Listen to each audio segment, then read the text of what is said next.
Ladies and gentlemen, DC, Maryland, Virginia, even Guam and Puerto Rico. Oh, you on mute. Um, God. Uh, Welcome to another edition of the Sideline Junkies Podcast Network. This is the Tuesday Night Flight. Tonight, we're going to get in a little bracketology. So if you got suggestions, jump in because this bracket we filling out, it ain't my bracket. It ain't KG's bracket. It's our bracket. It's the Sideline Junkies. So anybody that voices an opinion, you jump in with a comment, and if we like your comment, we might go with your pick. But we're gonna try to go and order the games as best we can. Then we got some other things that we got to hit on before we even get to that. I know that's the big news of the day, but we do have a rest in peace today that we have to hit. We have a big trade in the NFL. We've got the World Baseball Classic coming up in about an hour. Actually, no, in about 5 minutes. Big game there. And then, of course, like we always say, we're going to hit the brackets. And then we're going to try to get you out of here and let you enjoy your evening, enjoy the rest of your day. But we already thank you, first and foremost, for coming out and spending some time with us and just kicking in with some guys. So, that being said, he's the big guy, KG. I'm the Midnight Rider. I'm going to turn this over to him because he's the host. Well, ladies and gentlemen, again, it's Tuesday. Thank you for that rousing introduction there, Midnight Rider. It's greatly appreciated. We're coming down to it. We got playing games tonight. World Baseball Classic. God, we about to get overloaded on sports in a fucking best way possible. Like, it's hard not to be excited right now. It's hard not to be. But here we are, and the excitement is bubbling over, baby. So with that being said, let's get this thing kicked off. Let's do what we got to do.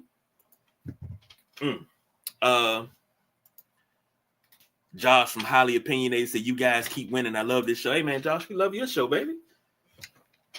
And if you haven't already, please get your picks in. We got till Thursday to get them picks in.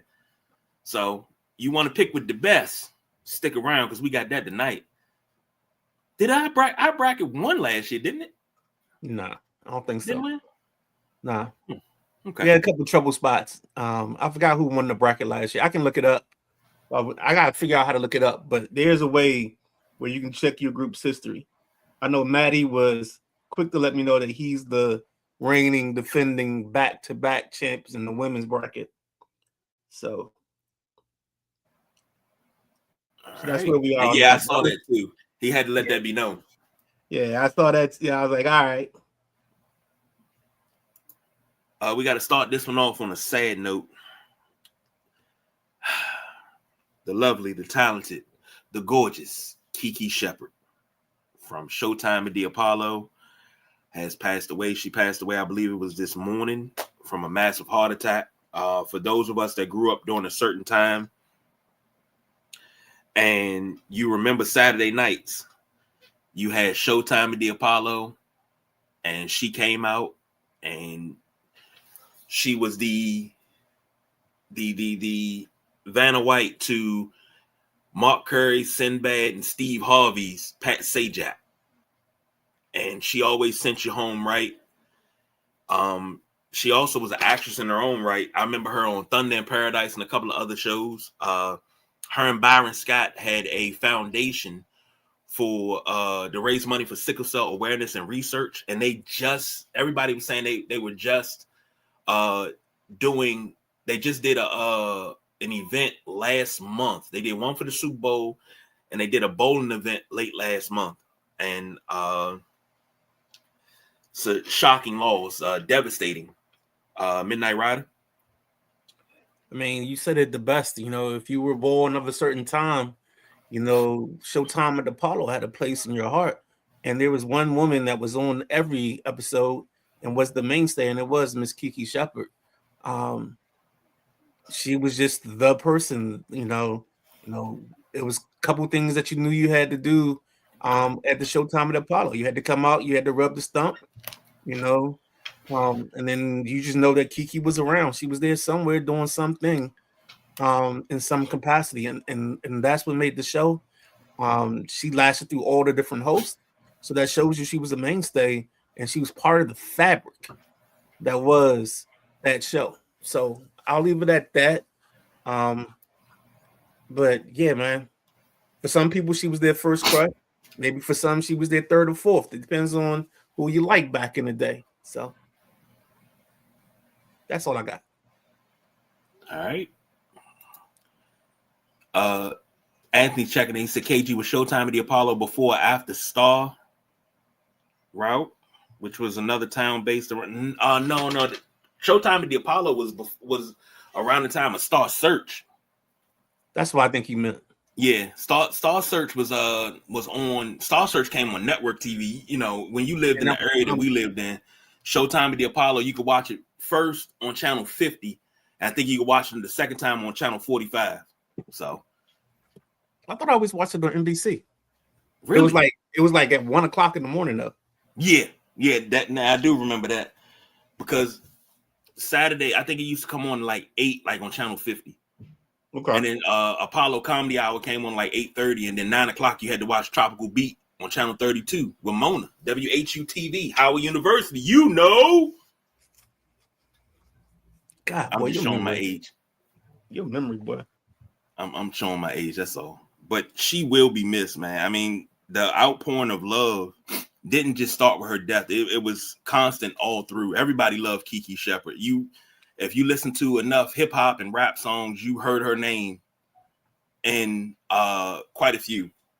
And she made leopard print dresses look great. Just gonna put it there. And Anthony said if it wasn't for Showtime at the Apollo, we wouldn't get shows like American Idol, The Voice, and America's Got Talent. Of course not. Because but Amateur Night has built so many stars. So many. But it never gets the credit that it deserves. So rest in peace to Kiki Shepard. And respectfully, as we move on, big news, and Midnight Rider broke this one. Jalen Waddle was traded. He broke this one to me. So I'm giving him credit all along the board. He broke this. Jalen Waddle traded. Please fill me in because I'm just getting in the office and I need to know what the hell happened. So the Miami Dolphins decided to acquire a first-round pick, a third-round pick, and a swap of fourth-rounders for Jalen Waddle and a fourth, basically, is how the deal comes down. It gives Denver an amazing player, a guy that can kind of help take the top off the defense and help open up their offense a little bit. Dude, I'm gonna have to go back and watch this ceremony. They're opening the World Baseball Classic with the teams on the side. Oh, this joint looks dope. I'm gonna have to catch this, rewind this. But Waddle gets traded for first, and a third. Essentially, they swap fourths.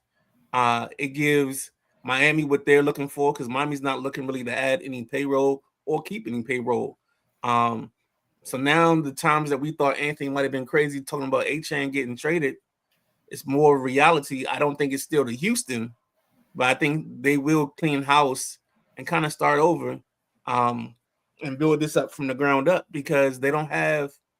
I think I saw a stat today where they're paying like 28.9 for Chubb, like 40 something for Tua. Who else? Somebody else is getting 20 million. Oh, Tyreek Hill is getting like 20. Waddle's getting his 18 or something like that. But there's like 5 guys. And that total comes to like 100 or 100 and some change in terms of contracts that won't be playing for the Miami Dolphins this year. If I can find the thing, I'll post it in the group later on. But I mean, that's just craziness in its own right because your whole point this year was to, I mean, Miami's, let's be honest, Miami's going to tank this year. They're going to take the year off. Now, if Malik Willis shows something and they can find something, then yes, they'll be fine. But I think for the most part, I think they're gonna be one of those teams that they're gonna get by with what they got, and they know they don't have enough, but they'll build it with draft picks the next 2 years to get themselves in some kind of contention for um, a playoff spot or be able to do damage in the AFC East at some point in time here in the near future. I'll say this from the Broncos side. You got somebody to pair with Cortland Sutton. You got a bona fide, certified, badass receiver, and Jalen Wilder to pair with Cortland Sutton.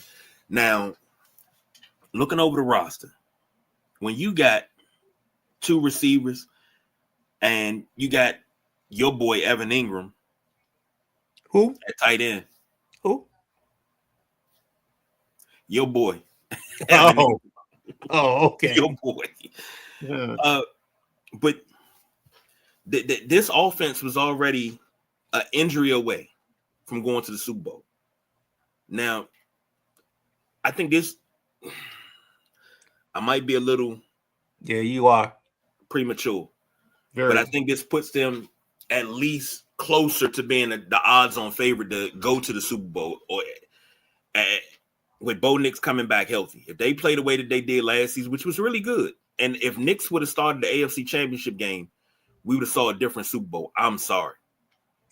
But the problem is this team had more single possession victories.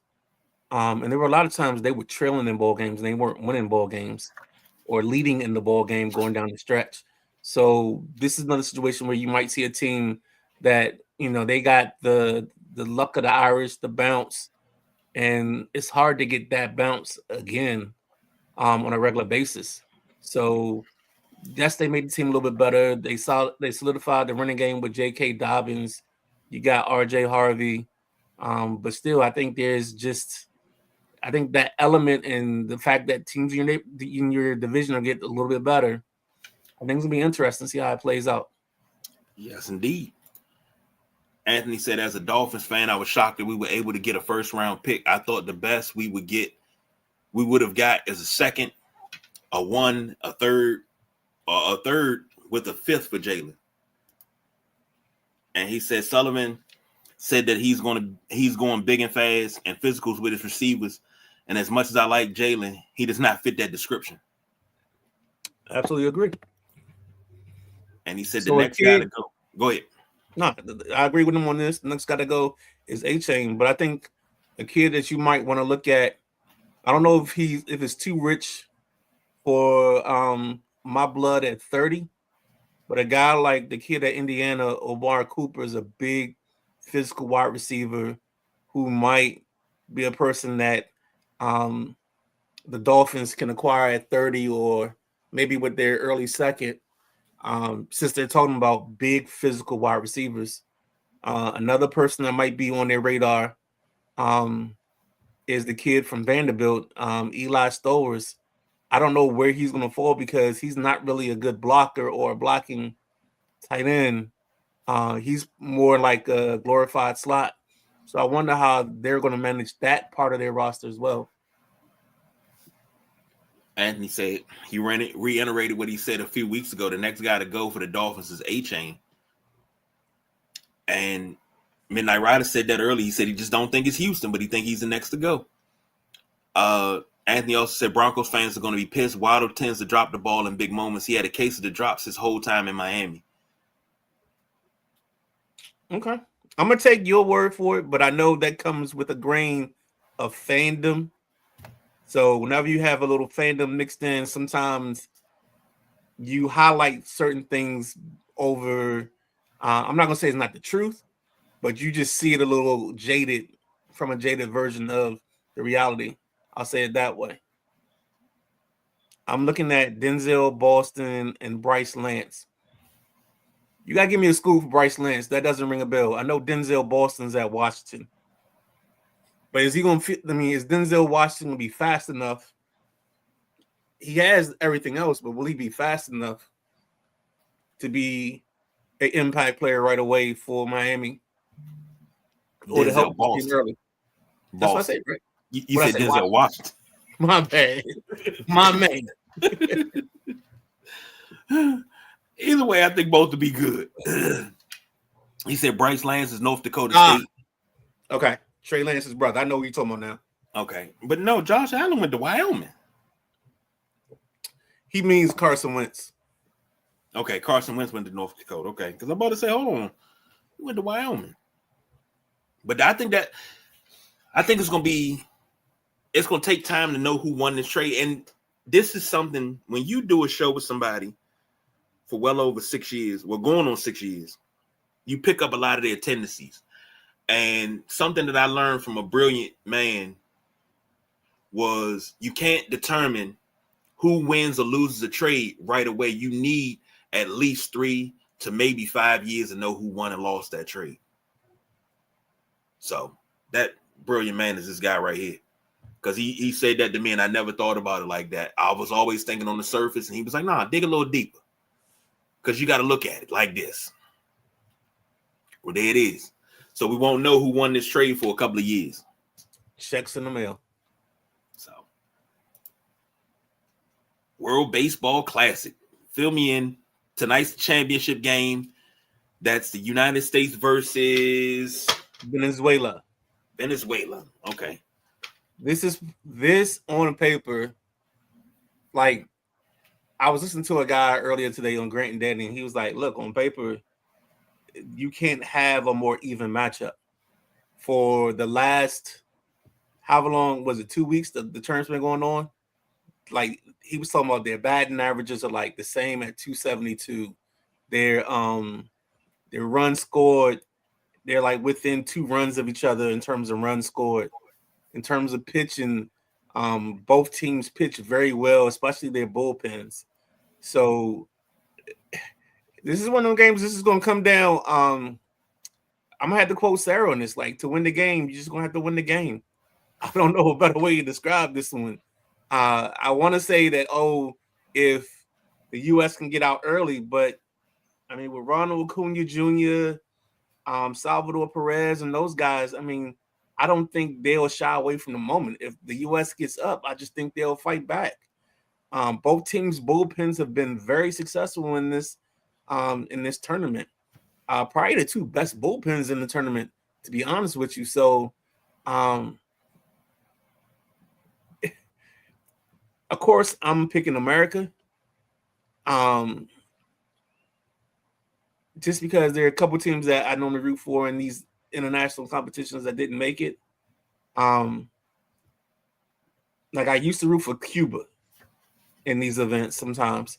And the reason I did is because I used to hate the way that Cuban players had to find their way into American baseball.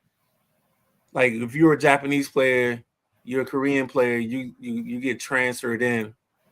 For the Cuban kids, they had to defect and be hit away somewhere, and then they signed with a team, and that just didn't seem humane to me. And that's why I always just pick Cuba because I just didn't like the way they were treated. So that's my soapbox.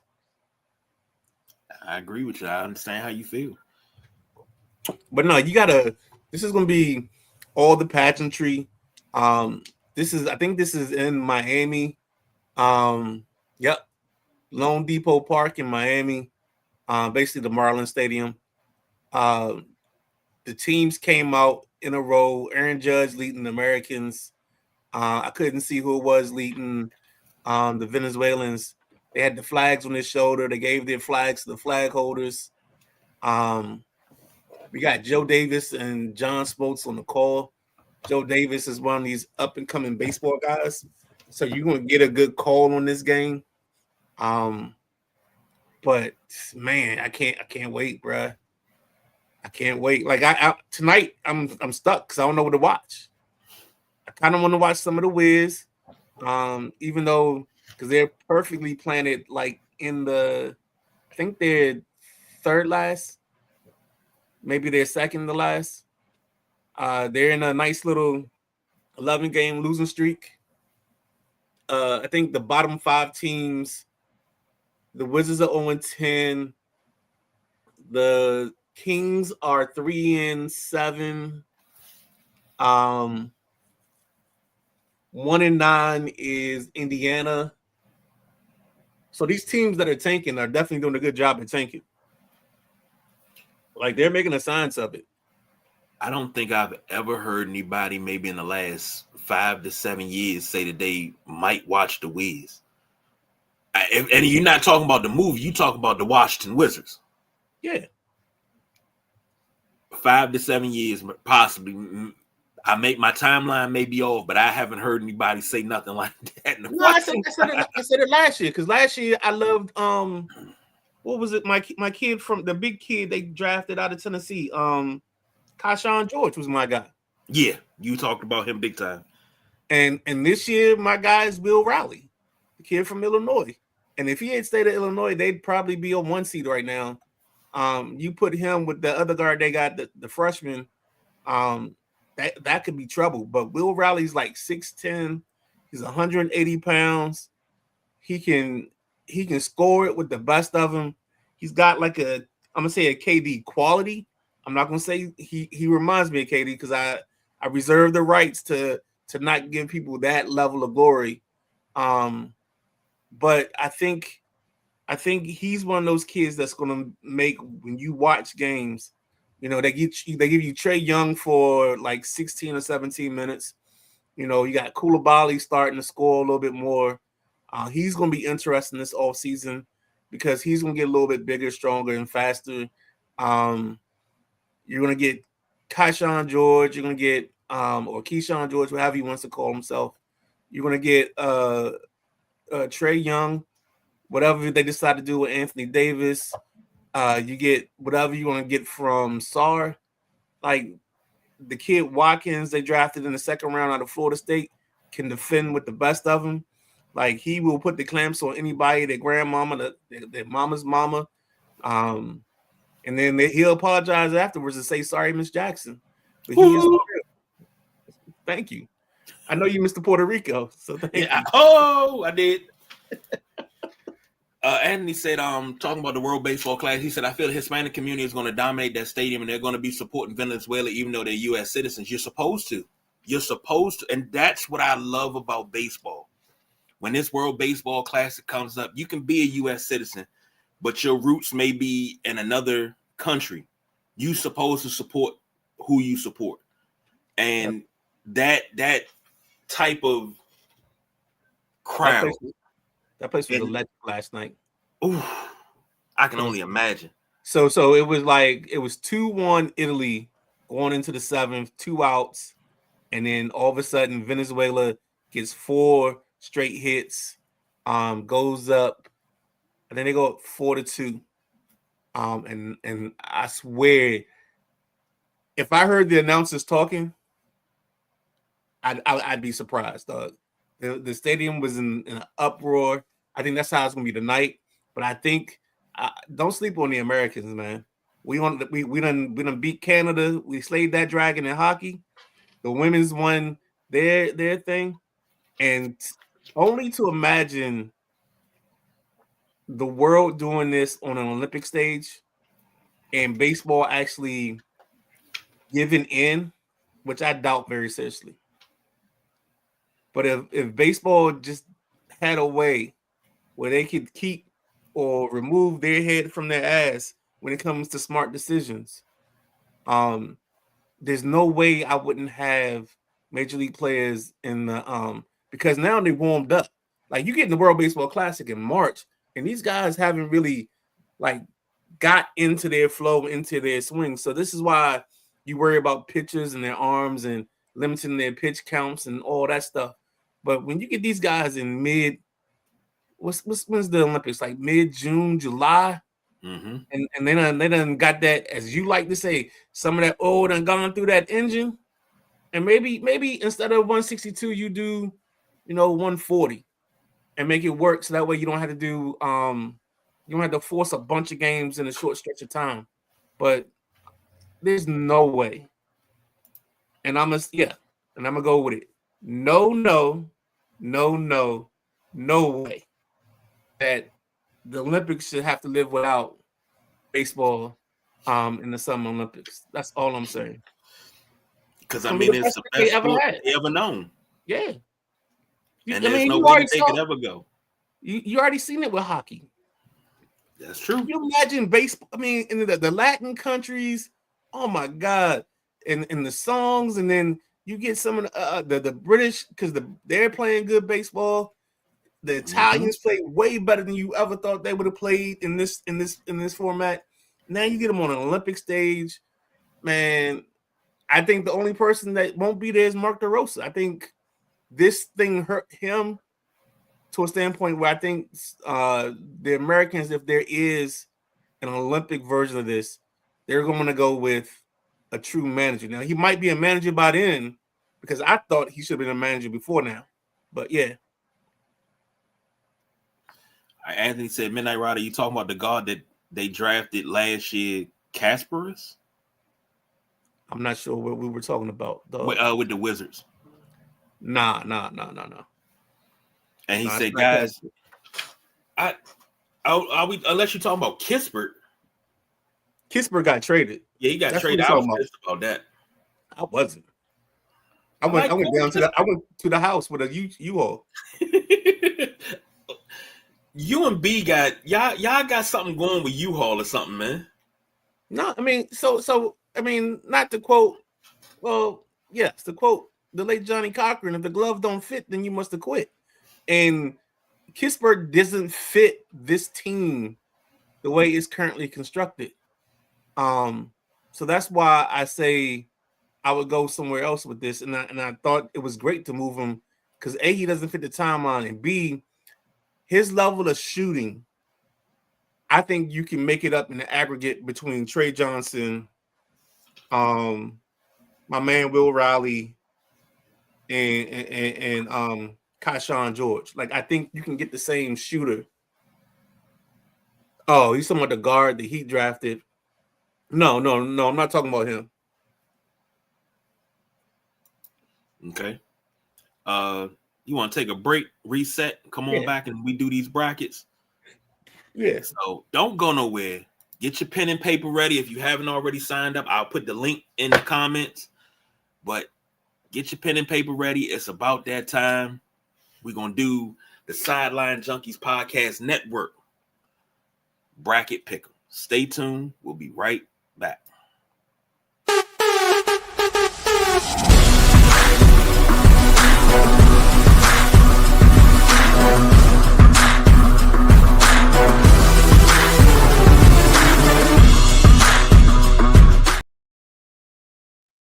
Oh yeah, ladies and gentlemen, welcome to the part of the show that we look forward to every year. We got some songs that go with what we do every time around this time of year. When you get a surprise pick into a certain round of the playoffs or the March Madness, we got to ask you, how did you get here? And then sometimes when you were Cinderella, you gotta sometimes think about it. You say, "Don't wake me. I know I'm dreaming." So we gotta give it all that love, even though we can't play those songs no more. But welcome to the NCAA bracket version of this show, or the portion of this show, where KG and I go through our picks. And if anybody wants to jump in with us, we'll have a rousing discussion on what picks to make and how the picks should go. If your computer gives us a hard time, I'll do it off my phone. But if not and it cooperates, let's go. All right. And Let let's me start in the know. top corner. All right. So you got Duke versus Siena, and Duke's your number one overall seed. And I think if we're doing this the smart way, I think we just go ahead and move Duke on and save ourselves some time because we do have a time crunch. I got you. Next up is Ohio State versus TCU. My thought process is, and I got to confirm the coach for TCU. And I think it's, go ahead. no, I was gonna say that the link I'm putting the link in for the bracket pick'em for ESPN in the comments as we speak. So if you would like to jump on that, it'll be down in the comments. So, Oh, but if you, I'm sorry, we're picking TCU. we're picking TCU, okay? All right, now I'm gonna go into this. Okay. Because I have coaches crushes, and one of my coach crushes is Jamie Dixon for what he did at Pittsburgh. He's now in TCU. He's been there for a minute. I think he had to move. I think he left Pitt to be at TCU because his wife was sick, and it was easier from a healthcare and taking care of her standpoint. Also having family around, so I like TCU in this one. All right. Who do you like? I actually like TCU in this one, so Okay. I'm down with TCU. Whenever we talk about Ohio State basketball, I always say the same thing. Michael Red's not walking through that door. Scooney Pennett's not walking through that door. So I got no faith in Ohio State like that. I got you. Next up, Big East champion St. John's versus Northern Iowa. I gotta give credit where credit's due, and I think he only gets that credit because he came on before us, unapologetic. But I think the Johnnies, I'll agree with Josh Walker. The Johnnies got robbed in terms of placement in this bracket. This bracket, the East bracket, is what do they call it? I think they call it the Division of Death or something like that. Mm-hmm. The Pool of Death is what it's called. I think this is as close as basketball can get to a pool of death. I love Patino, love his style of coaching. The thing that hangs over my head is like, do we want to pull the trigger on a 12-5? Because 12-5s do happen, but I haven't been able to get away from chalk. And I'm gonna tell you this now, KG. So you can be prepared for me to have a lot of chalk in my statements, but I like the Johnnies. I agree with you. If it was any other St. John's team, I would say, yeah, there's a chance for an upset. But we're talking about Coach Cal here. And I agree with the statement that St. John's got hosed. They're one of my teams. I have a list of teams that got hosed in this tournament. So St. John's is one of those. You don't go out and win the Big East and you get a number 5 seed. What are you talking about? What are we doing here? That's right. What are we doing? All right. Next up, you have Kansas versus Cal Baptist. Yeah. I mean, I have no foul on a Cal Baptist player. I think Kansas wins this, sets up a great matchup in the round of 32. I think the Sweet 16 and Elite 8, if memory serves me correctly, I think those brackets are played here in DC. Ooh. So that's going to be a nice, yeah. Lord have mercy. So if Michigan State makes the Sweet 16, I might be at the nearest blood donor building. Look, as much as, and we got Michigan State coming up, as much as I know you love Tom Izzo, I got to donate some blood and push some chips to the middle of the table too. Look, matter of fact, I think I do us both a favor. Let's call Sweet Daddy Williams and see if he needs somebody to run some numbers. Hell, we need to get in there.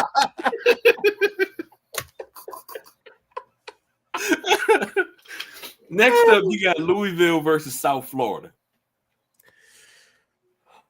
I haven't liked Louisville a lot this year. So this is where I would think upset. But okay. I'm willing to give into your thoughts. Because if you have a strong feeling on Louisville, then let's go with your feeling. When it comes down to it, I don't really I feel upset here. 11-6 is a good spot for an upset. So let's go South Florida. Let's just go against the grain. Let's see if he jumps in or he can add a comment. Josh, the last comment was 827. What do you think about Louisville, South Florida? We'll go with whatever you decide. You'll be the tiebreaker. So we'll let him tie break. And I mean, and we can go back and change it. I mean, I don't even know what we're doing here on this part. The next game is Michigan State against North Dakota State. We already know what that is. Yeah. And Maddie said, sorry, can't watch and chime in. No Wi-Fi and connection. Not great out here by Pinnacles NP. That national park. We already know. Michigan State all day long. H to the Izzo. Next up is UCLA versus University of Central Florida. You go first. I'm taking UCLA in this one. What's the coach of UCLA? Cronin. Yeah, Cronin. I like his style. He's got an old school style, and it seemed like those kids respond to it. And I see, nice little game, but this is gonna be ran away from early. All right. I'll give into your thoughts on that one. Okay. Next up, we got UConn versus Furman. This is what I was talking about in the St. John's game. How is it that UConn's a 2 seed, St. John's a 5 seed, but they lost to St. John's in the Big East championship game? Make that make sense, please. I hope you weren't asking me for that, because I got nothing for you. Yeah, I ain't got nothing for you. And I think we both going to pick UConn in that. Do we want to, before we go forward, do we want to finish off the bracket, or do we want to go around all the first round games? Let's go around all the first round games, because that's normally how we do it. Yeah, okay. Let's move on down. Ease on down to the south. Now this right here, Florida and the 16. This is a play-in game. What's that? Prairie View, yeah, versus Lehigh is a play-in game. The sacrificial lamb that gets to go face Florida. Yeah. So we just gonna go ahead and go Florida there. Yeah. Florida is slowly becoming my southern.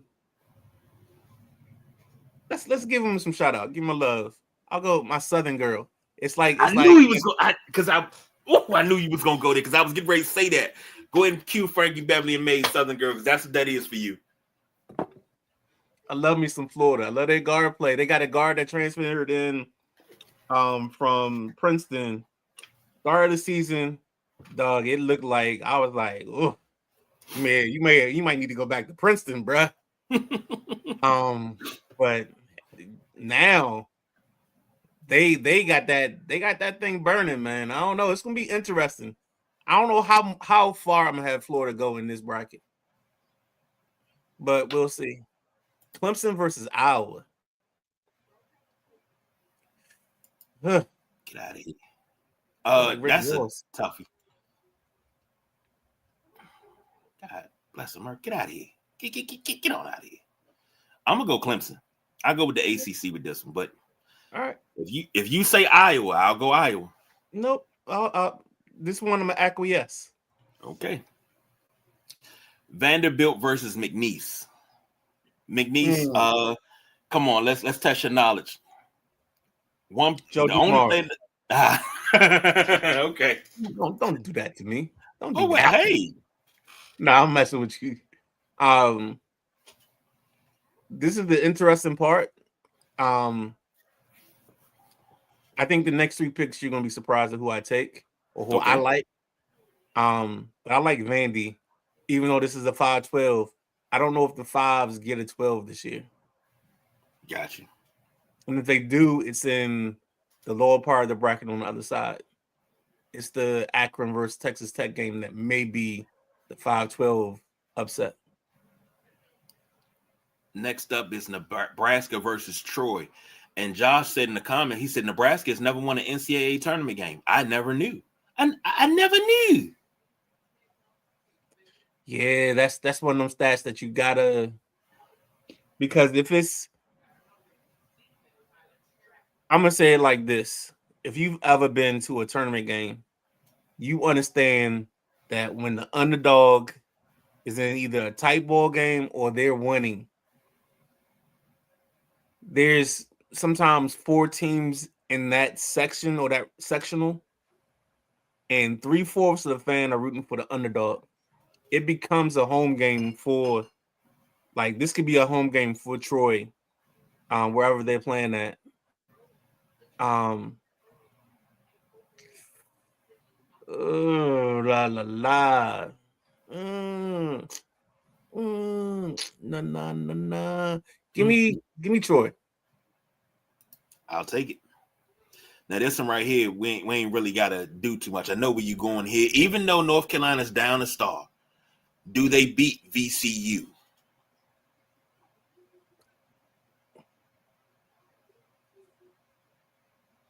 The podcast journalist in me is taking VCU every time.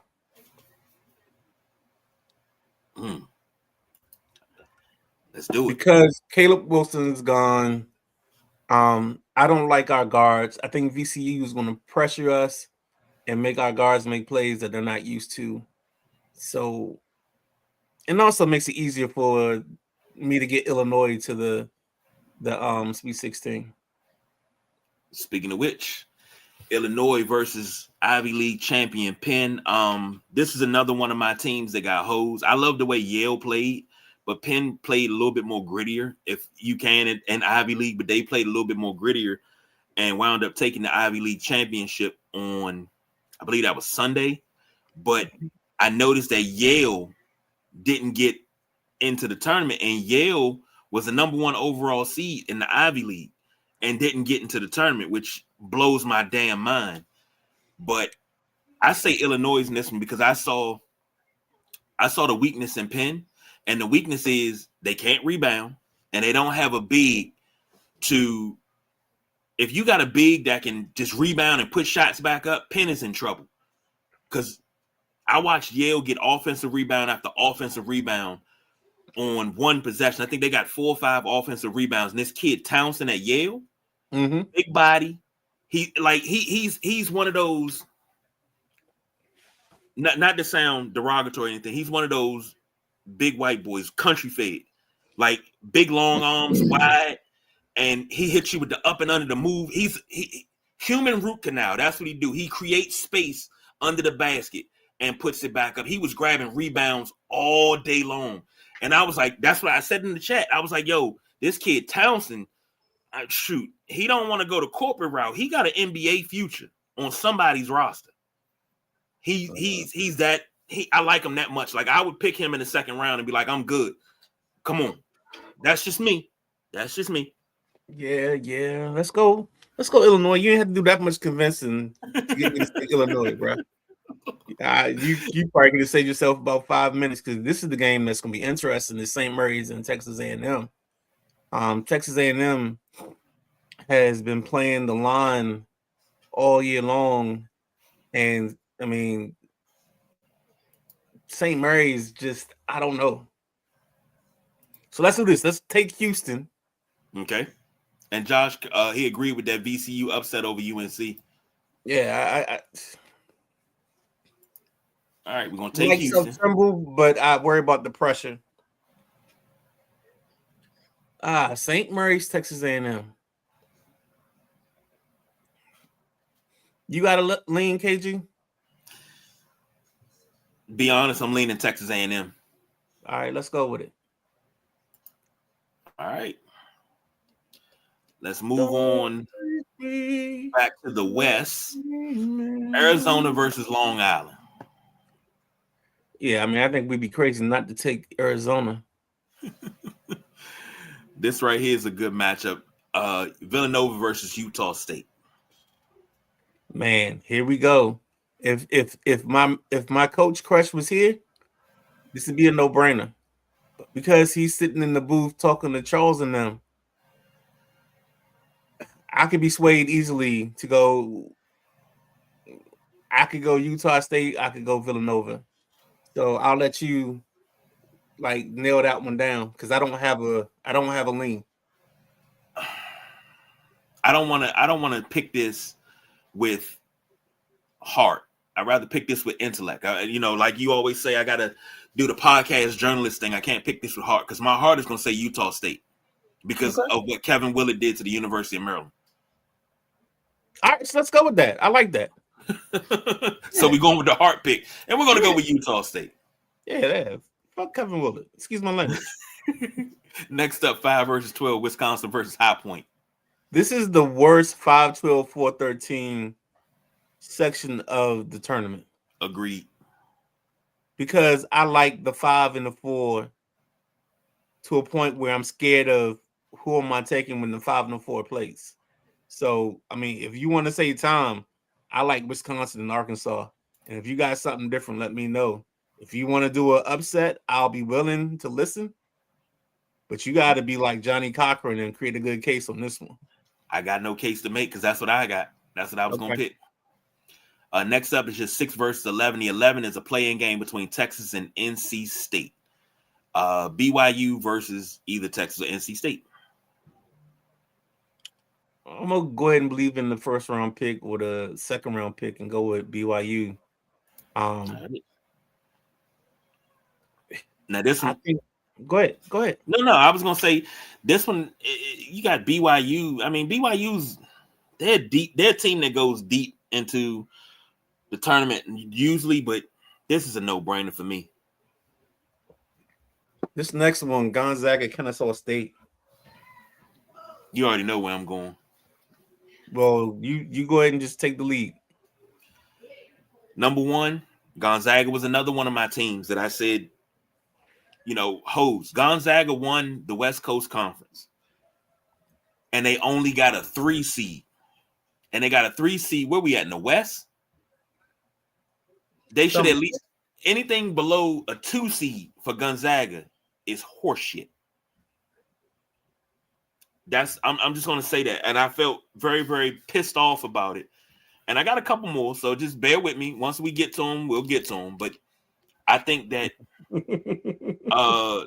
that was BS, that the Zags only got a 3. But I think they're going to beat Kennesaw State. Okay. So let's go ahead and move Purdue on, because I don't think we have an argument there. Nah. Miami versus Missouri. That's an interesting ball game because those are two athletic teams that I don't think shooting is a priority on either one of those teams from what I can remember. And if I'm wrong, please tell me I'm wrong. I think this is a situation where it becomes who out athletes the other person's athletes. I like that. Who out athletes the other person's athlete. I like that. I'm going to go Miami. That's who I like. I can take that. Because Miami, they said the Miami fan base, and they were complaining about the game because I think the game's in Missouri. I hate when people talk about that stuff. And somebody said, Miami, you just played the national championship in your own stadium. Exactly. All right, let's drop one. Just so you give you a heads up, we're through the bottom of the second. Venezuela has 0 runs, 2 hits. U.S. has 0 runs and 0 hits, and we're on to the third. All right. Do we do this song and dance? Because I know the 2 I'm taking in this one. Well, this is one of the ones that I was really pissed off about. So, I mean, we'll do the song and dance, but we know what's going to happen. This playing game of UMBC, University of Maryland, Baltimore County, and HU, is bullshit. Them playing each other, UMBC and Howard playing each other in a playing game. Both of them won their respective tournaments for the conference, and they made the play-in. I said this on Selection Sunday. As I sat there and I watched everything come down. If you won your conference, you should not be in a play-in game at all. I don't care what your record is. You shouldn't be in a play-in game. I don't care what the conference is. If that's the case, don't invite them. But putting UMBC and Howard, 2 conference winners, in a play-in game to be a sacrificial lamb for Michigan, which is the number 1 overall seed, and Florida was the number 1 overall seed, the number 1 seed in the South, but Michigan's the number 1 seed in the Midwest, and you're basically a sacrificial lamb, so they're not even giving them a chance to win more than one game, because you got to win the play-in game, and then you got to win the game, and then you're going home. I felt that was horse shit, and I felt that it wasn't right, and it was very disrespectful for you to do that to conference champions. That's my rant. So Michigan takes this. we do a show together for 6 years, and I think this is one of those places where the confluence of our thoughts have intertwined in a way that I believe the same thing. I believe that all the automatic bids should get to Thursday, Friday. Now that's not. Don't get me wrong, because whoever loses this playing game, whether it's UMBC or Howard, they can build a nice little wing on to the campus with no problem, as long as they got the land. Like don't cry for me, Argentina. Like that's not something we got to worry about here. Shoot, I still remember Mason was spending money from their run back in the day. So let's not get too confused here. Now this next pick is on you, because you may not remember this, but one of my favorite players is Larry Hughes, and he's a Billiken. Mm-hmm. So I'm going Billikens to stick with my pride. That's where I was going. I'm right there with you. Texas Tech versus Akron. This is a 5-12 in the Midwest. I'm gonna follow whatever you go with. We'll go. Nope. You know what? For Maddie, I'll take Akron. I thought that's the energy you had, so that's why I wanted to back off and not make a thought process. Now this Alabama Hofstra, what's my kid's name? Is this name Holloway? My guy that got caught with the 2.1 pound of weed. I'm a little off on this one, because if memory serves me correctly, Brandon Miller, who was somewhat tied to a murder last year. Now he wasn't he was an accomplice, so he wasn't the main offender. But if memory serves me correctly, he was able to play in this tournament. And a kid that got arrested for weed, we gonna not let him play. So I'm a little confused by that. But with that being said, I'll take Alabama. Alabama. That's good. Next up is Tennessee versus the winner of Miami of Ohio and Southern Methodist SMU. This is my last rant when it comes to first round games. How in the blue fuck is a 31 win team? And I meant that with all my heart. How's a 31 win team a play-in team? A play-in team. And they were also the last four in at 31 wins. You're 31-1 last in. Are you serious right now? Everybody says, well, they didn't play anybody. You play who's on your schedule. Sometimes schedules are made 3 to 5 years in advance. So maybe 3 years ago, some of these teams were actually hot that were a non-conference. They were good. 3 years later, they're not so good. It happens. But for Miami of Ohio to win 31 games, you still had to go out there and play the game. Them to be a play-in team, not only a play-in team, but one of the last four in, is mind-blowing and baffling. It's one of the reasons that we need to change the system of picking the round of 68. That's one. The other one is how division winners are in play-in games. I'm sorry, conference winners are in play-in games. This is absolutely asinine in my book. I may be out on a limb by myself, but that's okay. I'll be Tina Marie and be out on a limb. You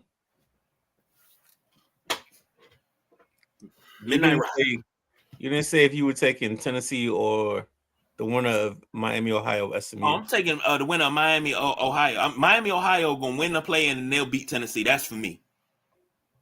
All right, let's go. Which that's you going with? I'm cool with that because I don't believe Tennessee can beat SMU either. God damn. Oh, next up, you got the Wahoos of Oh, Virginia and let me versus go Wright back State. a step because Okay. there's a kid at SMU. His daddy used to play for the Pacers and the Portland Trailblazers, and that's Jermaine O'Neal. So his son is at SMU. So that's another reason why I think they can dominate Tennessee on the inside. Tennessee isn't a very offensive team. So whoever they get out of those two teams, Miami, Ohio, SMU, I think they can be dominated whether it's on the boards or through the air shooting the shots. Um, this Virginia team, I kind of like them. I wasn't supposed to like them, but if you make an argument for Wright State, I can be coerced into Wright State. I don't have a argument there. Okay. So Kentucky versus Santa Clara, 7-10.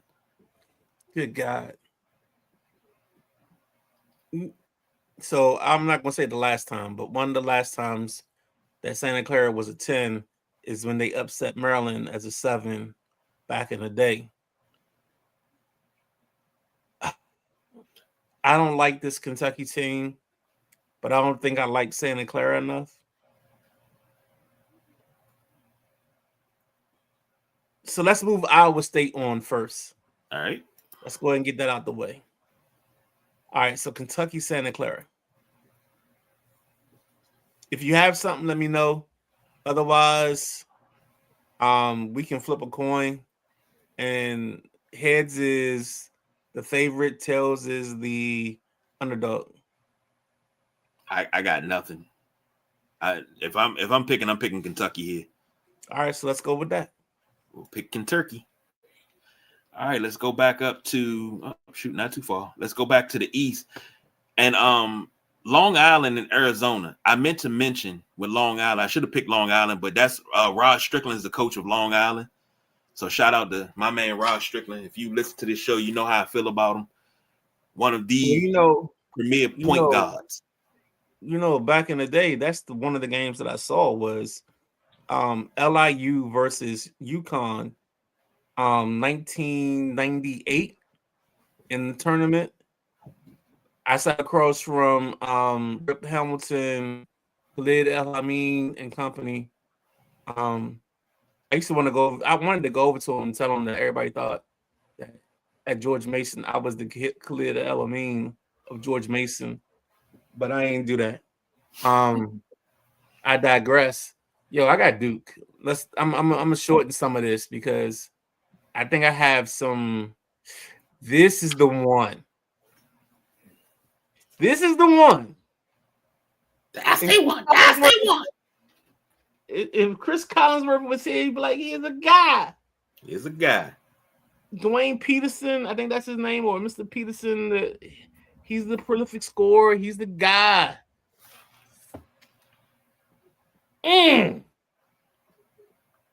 But the Johnnies play defense and they athletic all around. What's your lean, bruh? I'm leaning with St. John's. I'm not even gonna lie. All right, let's go Johnnies. Let's go Johnnies. All right. Because I can see it. Like there's a field and there's the kid with the Jordans and it's like I believe I can fly. I can see that. Mm-hmm.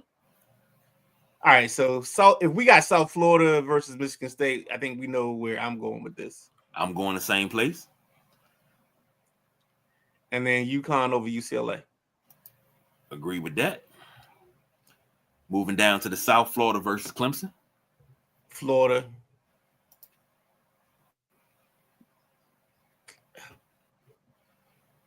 Vanderbilt versus Troy.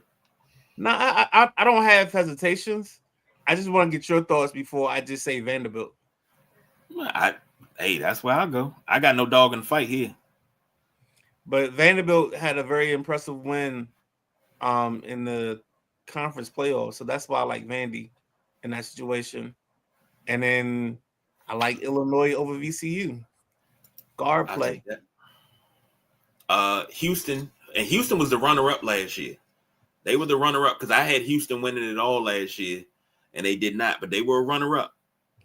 I forget, I can't think of the cat's name, but they got some ballers at Houston, and it's kind of reminiscent of a junior version of Phi Slamma Jamma because they really run the floor very well. I don't know if that's something they just teach at Houston, but they run the floor very well. They got a freshman guard. I can't think of, I think his name is like Freeman or Freeland. He can shoot it from anywhere, any place, and any time. Not to steal a line from Janet Jackson. So I got Houston on this one. All right, I'll take that. Let's move up. Arizona versus Utah State. That's unmentionable. Correct? Yeah. Okay. Wisconsin versus Arkansas. We didn't talk about Darius Acuff. Let's come down the board and come back to that. Let that be the last pick of this board. All right. BYU Gonzaga. You already know where I'm going. Go ahead. I'm going with the Zags. Really? Miami Purdue. Hold on. Really? Yeah. When I tell you, Beyonce might be the most athletic player that Gonzaga faces this season. Okay, let's go. No, let's go. Mom's giving me a update. She said Howard was up 86 to 83. Okay. So they may be moving in to the sacrificial lamb spot. Purdue versus Miami. I'm gonna let you eat again. Give me Purdue. Okay. Give me Purdue. That's gonna be a ugly ass. Yeah, it's gonna be ugly. No. Just go ahead, go down. Oh, you want to do that last? Yeah, I gotta do that last because I don't have a like. I'll tell you why. I'll give you that in my explanations. So Michigan, St. Louis, I like Michigan. I think it's gonna be tight. I think Michigan is gonna have to fight for it, but yeah, give me Michigan. Let me say this. I tell this story every year. 1993, Michigan versus See, I wasn't even gonna go there. I was gonna let that. I mean, she watching, so I told her I was gonna do it. 1993, big Fab Five fan. I'm talking bald head, long shorts, black shoes, black socks. I laid on the floor and cried when they lost to North Carolina. Chris Webber dragged the foot, then the timeout. I laid on the floor and cried. My mother made me go to bed. She goes to North Carolina that weekend because we were on spring break. She goes to North Carolina that weekend, brings me back a North Carolina t-shirt that I did not want. My grandmother made me accept it. I accepted it under protest. I don't know why she did me like that. But the crazy part about it is I wore the shirt until I couldn't wear it no more. So she's trying to build character, man. I don't know if that's building character. She wanted you to understand what it was like to suck at the title of one of the greatest coaches, Dean Smith. And I love Dean Smith, I really do. But I couldn't get with that. I felt that 93 North Carolina team was no match for the Fab Five. And I'm gonna say this to you now, and I probably said it to you before, but I totally agree. But Donald, we were a team. Like there's this difference when, like I tell people this all the time, when teams play groups of 5, there's a difference. When a team is in a situation where they have to fight for respectability and in their way, there's a difference. I've said this and this is one of my, I thought it was dope. I don't think my kids really love the line, but I said,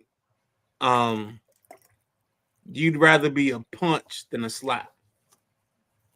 So what you want is all 5 fingers of the hand working together, clamped up, becoming a fist, as opposed to being 5 separate parts and being separate fingers and being a slap. So I like that. Yeah. I mean, it makes sense. Yeah. I thought it was dope because, I mean, I thought of it. All right, we got 4 versus 12. Akron versus Alabama. I think we both going Alabama unless you got something up your sleeve. Nah, I don't. We went Miami of Ohio versus Virginia. I think Virginia keeps casting out the demons of the infamous 15-2 and move on. All right. Then you got Kentucky versus Iowa State. The Cyclones. I'm a Cyclone guy, so you gotta convince me that Kentucky ain't right. Let me tell you something. I still hold a bitter grudge from 95 Kentucky. Go ahead and give me Iowa State. I was gonna say, because I mean, if you can convince me I cannot. that a chair is still a chair, even when there's no one sitting there, but a house is not a home, then you got it. Well, you can climb the stairs and turn the key. Still be there. Okay. So then we on the same page. Next up, you got Arkansas versus Wisconsin. We walked away from this now. I love to hear what you got to say with this one. This is one of those situations where, because my belief system is guard play, I believe in guards. I believe in guards controlling the tempo. Wisconsin's got 2 great guards. Arkansas has got the kid DJ Acuff, who's a scorer. Like before earlier, I probably would have said Arkansas with no problem, no hesitation, no reservations. But I gotta also give some love to my guy. No, he's not dead, but Coach Ryan used to run an offense, the flex. So like Wisconsin always holds a place in my heart. You know what I'm saying? But I'm gonna go with the explosive scorers, and I'm gonna take Arkansas. Right. Now you tell me what you think. Oh, I was taking Arkansas because you mentioned him, DJ Acuff. I like him. 6'3" guard out of Detroit. Well, he's from Detroit. He went to Cass, and then he went to IMG to finish out his high school career. The kid is like you when you want a baller, especially when you talking guards and forwards, and you talking about getting a kid from Detroit, a kid from Chicago.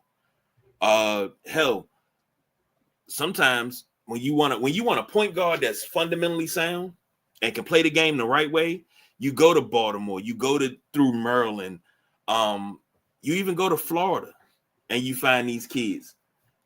You know, it's certain places that you go when the guy says, you know, I'm from Detroit, and he a hooper. You know he hoop. He don't play basketball. He hoop. And Acuff hoops. He does not play basketball. He hoops. And yes, there's a difference. So where are we now? Are we in the Elite Sweet 16? Okay. All right. Back up at the top. Duke let's go. Let's come down the board a little bit. Let me see what else we got matchup wise. Because Michigan State, UConn, Gonzaga, Purdue. Keep going. Florida. Ooh. Okay, go back up to the top because it don't even matter now. I thought I had something easy. Whew.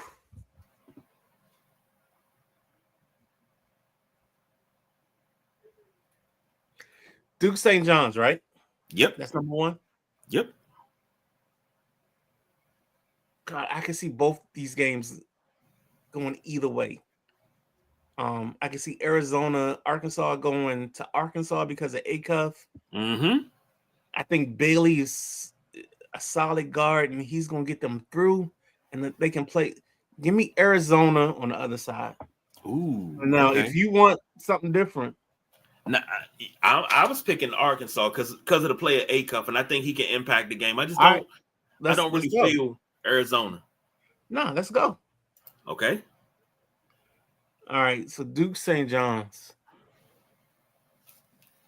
Duke doesn't have their point guard. Give me St. John's. I'm sorry. Oh my goodness, we on the same page tonight, baby. All right, Michigan State, UConn, and then Gonzaga, Purdue. All right, so give me Purdue over Gonzaga. I don't know what you want. Well, I'm going with the Zags, but I think it stops right there for the Zags. I think that's about as far as it goes. Sweet 16. You got to save me for myself, because Because I let me tell you something. UConn, and granted, UConn had a run where they won like 18 straight games. This is where the buck stops for them. Michigan State beats UConn to face St. John, because yeah, that's gonna be your game. I'm gonna tell you all the time. Like certain times, there's situations I can't make that decision, and that's when, oh well. I didn't. Oh, I love this Vandy team, but I think Florida's just in their zone. Go ahead, say what you think, man. I love this Vandy team, but Florida's in these. No, I would take just to not go chalk. I think Vanderbilt takes this. It's gonna be hard fought. I'm talking like 82-81 hard fought. I like Florida. I'm sorry. All right, we'll go Florida because you gave me the last night. I can't deny the guards play, and um I like Michigan because I think Alabama runs into a team finally that exposes their pound of weed guy. All right, 2 versus 3. Illinois versus Houston, and also on the other side, Virginia versus Iowa State. We are very chalky. Yeah, for now. Well, I can't leave my belief system, so I like Iowa State over UVA. All right. Illinois, Houston. I can't leave my belief system. I like Houston over Illinois. I can't think of their guard's name. I think his name is Campbell or something. Freshman kid that probably is going to end up in the lottery. He can score it. While you doing that, I'm gonna look him up. Okay. Now this right here is gonna be the tough one.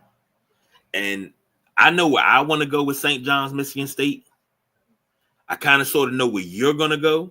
And I don't know if I need to go grab a coin so we can flip forward. No, I don't think you do know where I'm going with this one.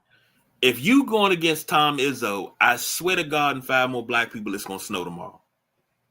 All right, well, bet on the snow. Woo, you going with the Johnnies? I like it. I think Pitino has the right team to that they're going to give Michigan State too many problems. Michigan State's guards are good, but I don't love our guard situation. We give minutes to a kid from the local area, Cam Ward. I think he's a Moco County kid, and I think he was the leading scorer, or he broke the scoring record for Moco County. But I just, yes, I told you before this started that there's a point in this thing where I'm gonna have to turn my back. I'm gonna have to be Judas on Michigan State, and this is it. And a little update. Howard 86, UMBC 83. So that game is done. Howard goes on to face who is Howard playing? Howard's gonna play. Isn't that South? They playing Michigan. Howard will play Michigan first. So all right, and then UMBC was, WBC was. Venezuela's up 1-0 on the USA. I think we're in the 5th inning. Sheesh. Okay. Time's getting short. Arkansas, Purdue. If it's up to me, I'm taking Arkansas. I think this is where athleticism beats out height. God, this is not bad. Yeah, but you, my. Now this Midwest and the South is chalk. So you got number 1 Florida versus number 2 Houston, and number 1 Michigan versus number 2 Iowa State.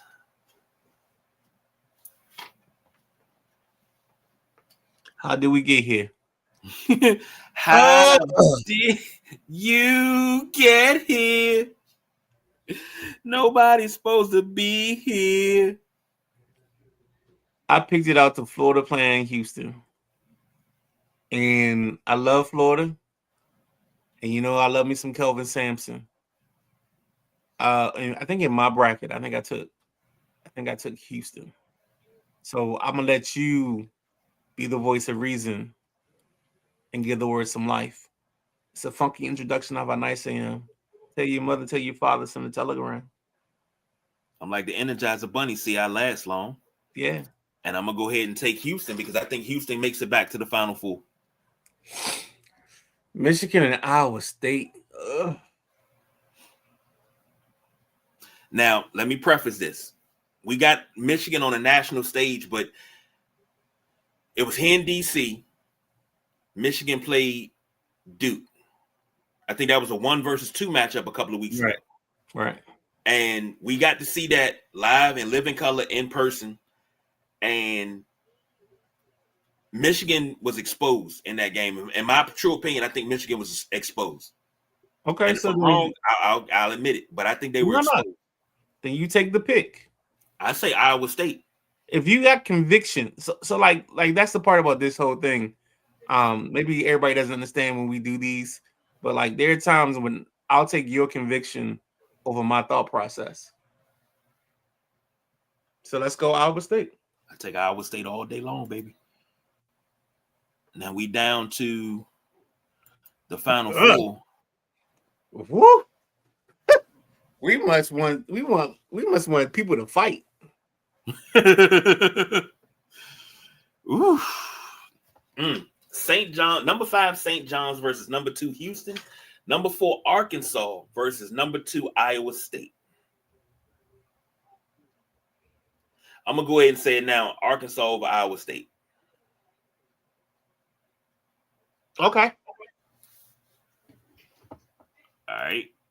And then now this is where I'm at a loss because I mean this is a Coach Cal team, but this Houston team, I think they brung almost everybody back from last year. You mean Coach Pitino? I'm sorry, Coach Pitino. I got John Calipari on the brain. I know. You good.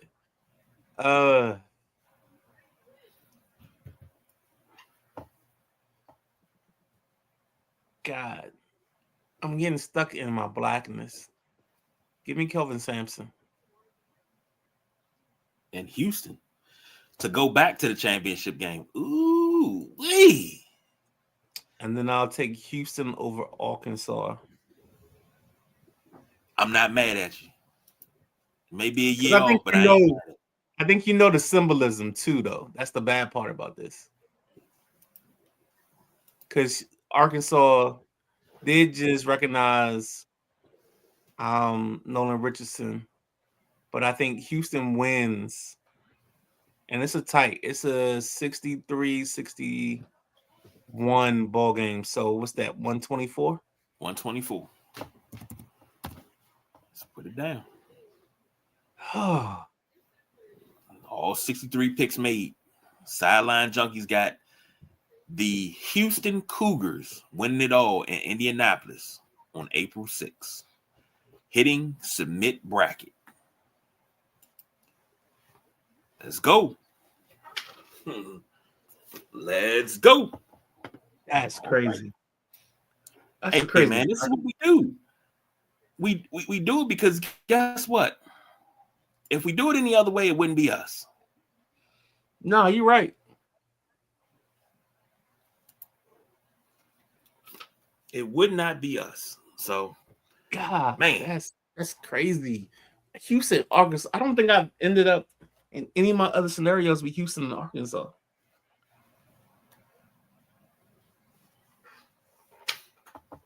That's crazy. Oh man, I'm sorry, bro. I don't mean to be. Hey, look, we do this, and what's this? This is like year 4 of us doing this. Year 5 of us actually doing it live. Yeah, year 5 of us doing it live. Maybe year 6 because we started right when we started. Right when I jumped in, y'all. So this might be like even if it's 21, it's 21, 22, 23, 24, 25, and 26. Yeah. Man. Jeez, man. Like this is good though. I ain't gonna lie. This I like the bracket. Now, let me rephrase that. I love the bracket because we went with precision. We thought about it, and then we made the picks. We didn't make the picks based on emotion and heart. So I'm good with that.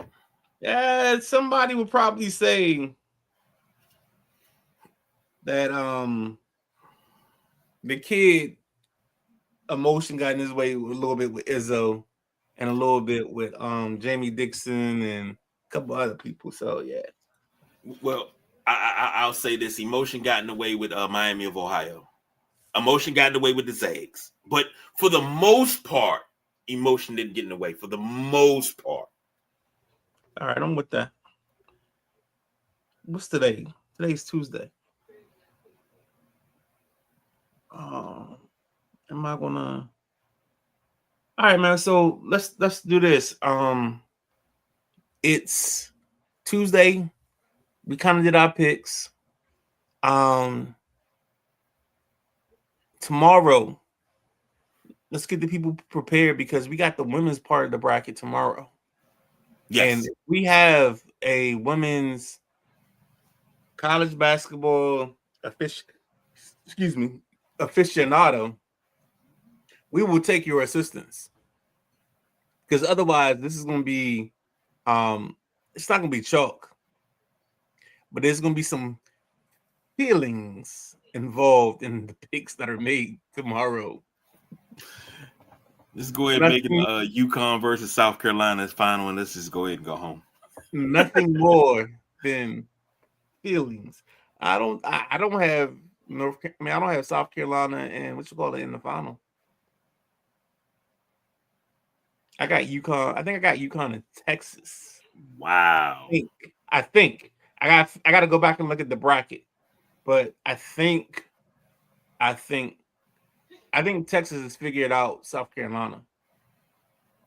So if they're in the same, they end up in the same semi. I think I'd take Texas over South Carolina. But that's again, this is us just pontificating and dealing with dust in the wind conversation. So when we get into the minutia and the grind of it, because we ain't gotta do nothing else but the Wednesday night women's bracket tomorrow. So we ain't got to worry about any updates or anything like that unless something crazy happens. If something crazy happens, then we'll deal with that and address that. But otherwise, we coming out the gate with the women's bracket. So yeah. Absolutely correct. So whew boy. This is gonna be a good one. So that way we'll come out, we'll do that. But before that, got nothing but net first. From 7:30 to 8. Of course. And I don't know where we're going tomorrow. I don't know what the direction of the show is. We got some options. You know, from a WNBA standpoint, we had the fact that the women allowed March 10th to pass. And now they got to figure out, you know, how they're going to figure out their schedule because now everything after March 10th affects the schedule and the games that are played.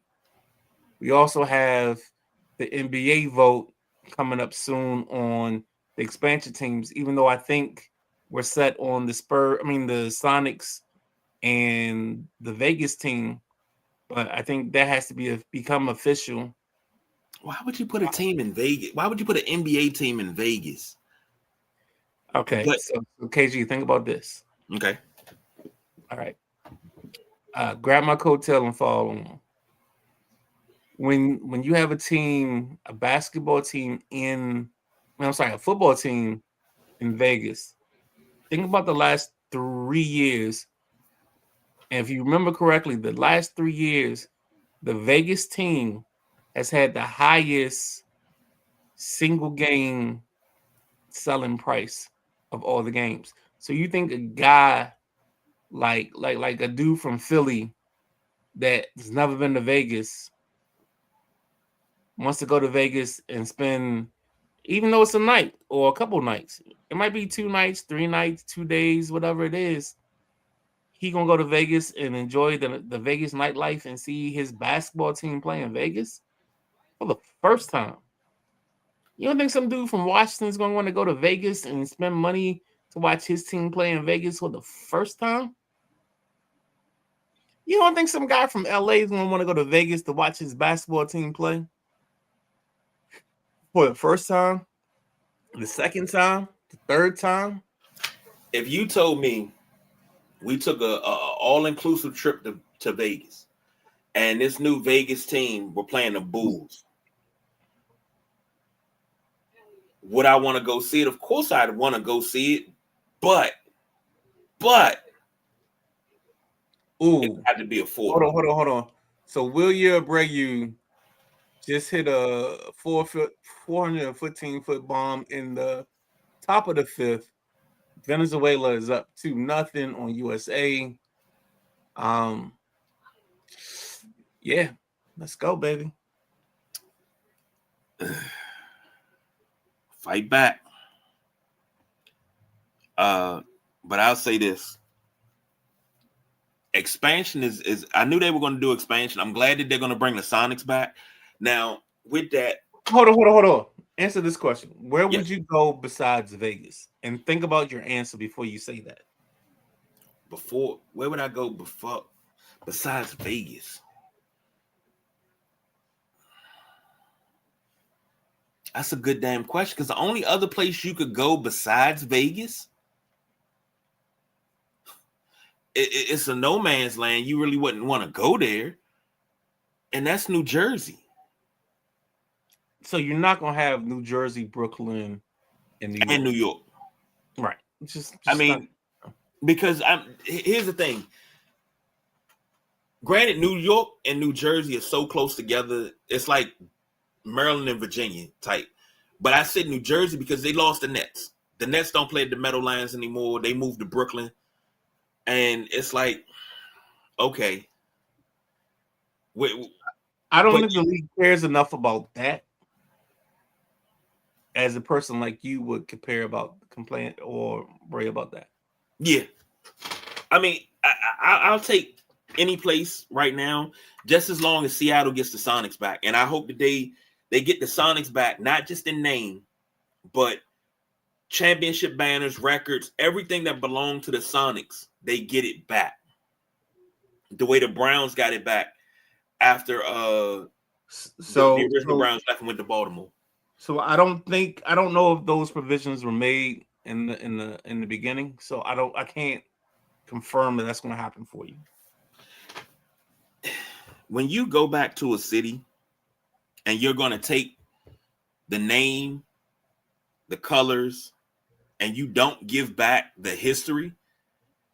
Well, sometimes you can't give back the history because you've expounded on the history because you weren't thinking about the history when you moved on.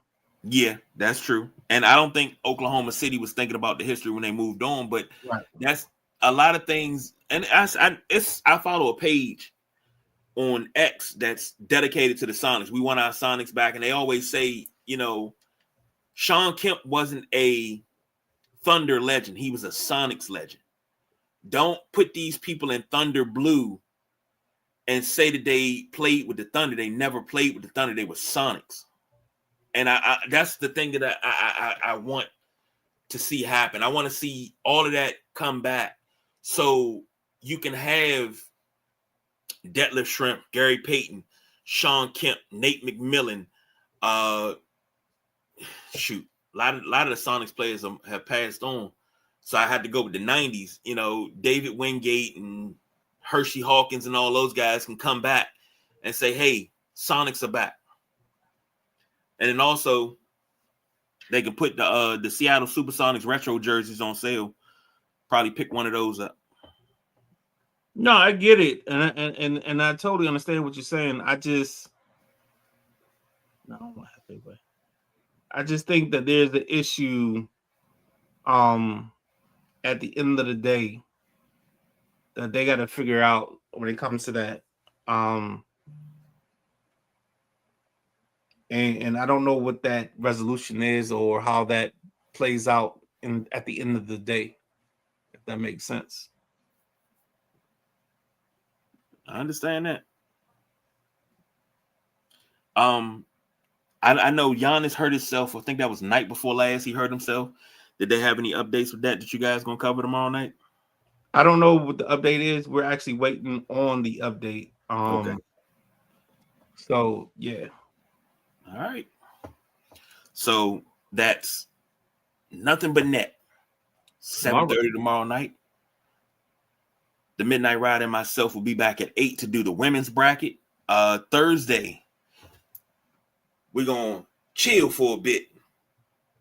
And we're gonna watch basketball. First tip off on Thursday is at 12:15 p.m. The last tip off is at like 10:30. The smorgasbord of basketball that we're about to be engulfed in is great. So, for those of us that have to work Thursday and Friday, I love you. Love you too. For those of us that have to work Thursday and Friday, let's go ahead and get our sick notes together so we can be home from 12:15 to 10:30. So we need to be home Thursday and Friday. Saturday and Sunday, if you off, don't worry about it. Somebody can call and start hooping and hollering and crying and stuff like that, and we can work it out. Just let's just try to work that out. But I miss you.